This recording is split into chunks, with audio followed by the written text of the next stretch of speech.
The wolf ghost never imagined that Slime, once rejected from the hero team, would become the world's top martial arts master, creating his own style and perfecting techniques to eliminate all weaknesses.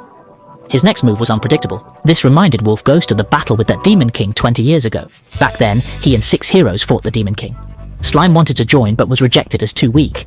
After defeating the Demon King, Wolf Ghost retired to a village, training many martial arts masters. His best student, Wolfdar, could easily defeat an army of thousands. But when Wolfdar returned to the village one day, he found it in chaos.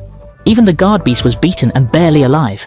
At first, Wolfdar thought a mysterious otherworldly being had attacked, but he saw Slime standing high up, reading a book. Slime spoke briefly, stating his famous words, claiming someone in the village knew him. This angered Wolfdar greatly, who wanted to teach Slime a harsh lesson, unaware.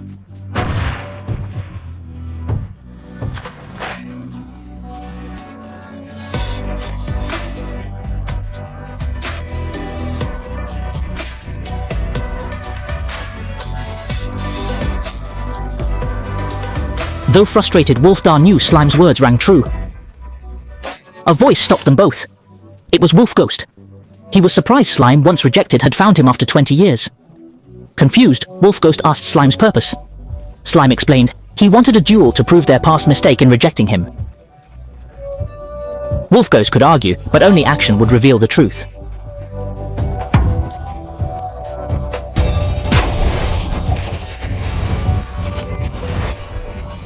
After a quick test, Slime said Wolf Ghost's aging had weakened him.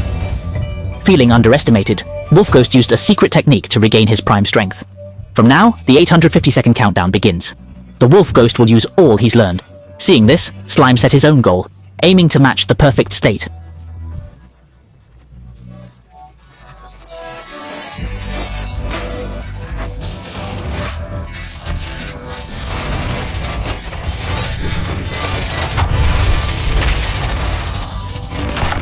After his first death, Wolf Ghost realized Slime had learned many new moves. For 20 years, Slime had been training in a library within the labyrinth.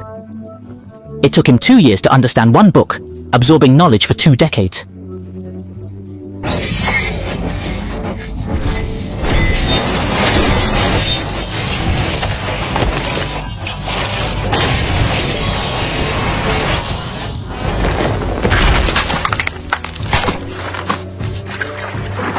Repeatedly defeated, Wolf Ghost had to admit Slime's incredible growth, but it wasn't one-sided.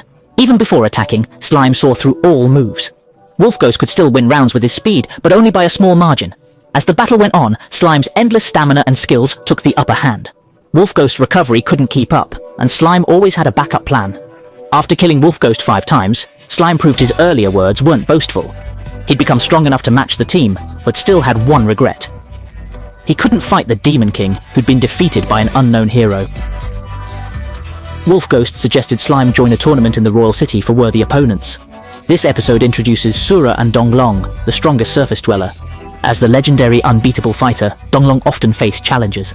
These included a 30-year ascetic and a 1,000-year-old elven magister. To Donglong, all opponents seemed insignificant. He grew bored over time. Then, Liu Jiang brought news of another dragon legend, possibly Donglong's match. He's from the Ghost Clan, unlike other non-human races.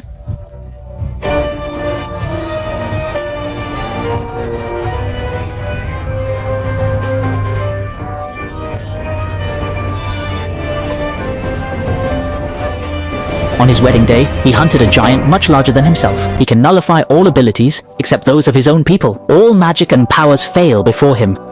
He could defeat the entire world. Even the world itself would fall to his overwhelming strength. The real Demon King who terrified the world was just an ordinary person to him, yet a godlike existence. At first, he was an unstained blank sheet, unaware of killing or that humans were on his menu. One day, a kind old priest took him in and convinced villagers to accept this king who never ate people.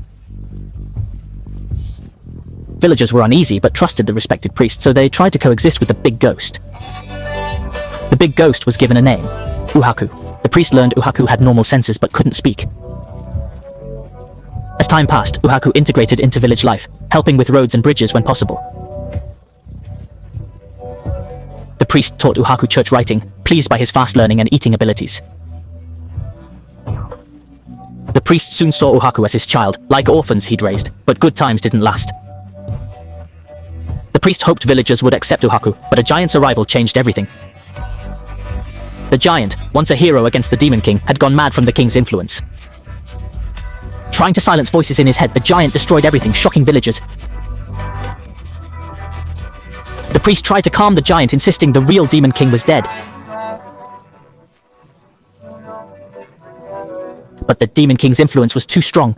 The giant responded only with anger.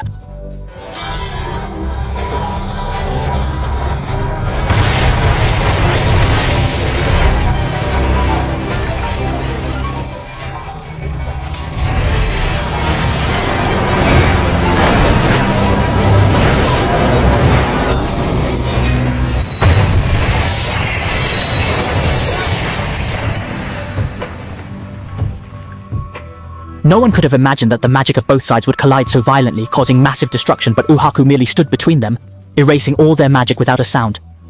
At that moment, the giant was truly panicked. The individual before him was several times smaller, but the oppressive aura from him made the giant feel a fear equivalent to confronting the Demon King. The giant attempted to break this discomfort with magic, but to his surprise, his tried and tested spells were completely ineffective. And it didn't stop there. With just one look from Uhaku, the giant's muscular structure began to dissolve. It's because, in Uhaku's understanding, the giant shouldn't have the muscular framework to support such a massive body.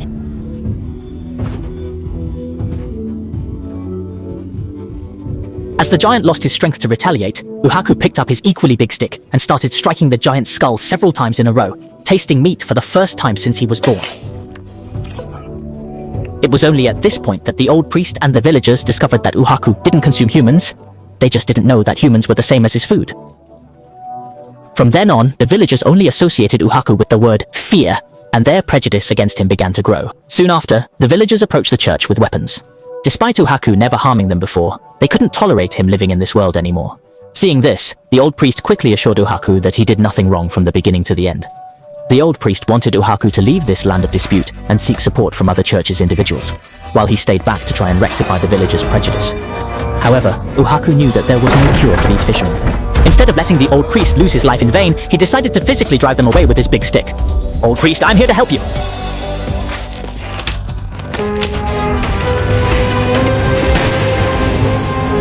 Seeing the situation becoming irreparable, the old priest consciously decided to reach other church members for advice. Unexpectedly, they were punished with traps set by the villagers while on their way. But, just as the old priest was about to be stoned to death, the villagers died, without any warnings. The one who did it was the very priest who raised him, the undisputed war ceiling of the human race, a lethal angel capable of killing any creature in seconds. The old priest, knowing he would not live past this day, wrote his suicide note to Uhaku. It was only on his death that he realized that he had denied Uhaku the right to live according to the laws of nature, after imposing on him that he was no longer bound by human written rules. After everything settled down, General Huangdo 16 and Uhaku's elder arrived at the church, offering Uhaku another chance to choose his life.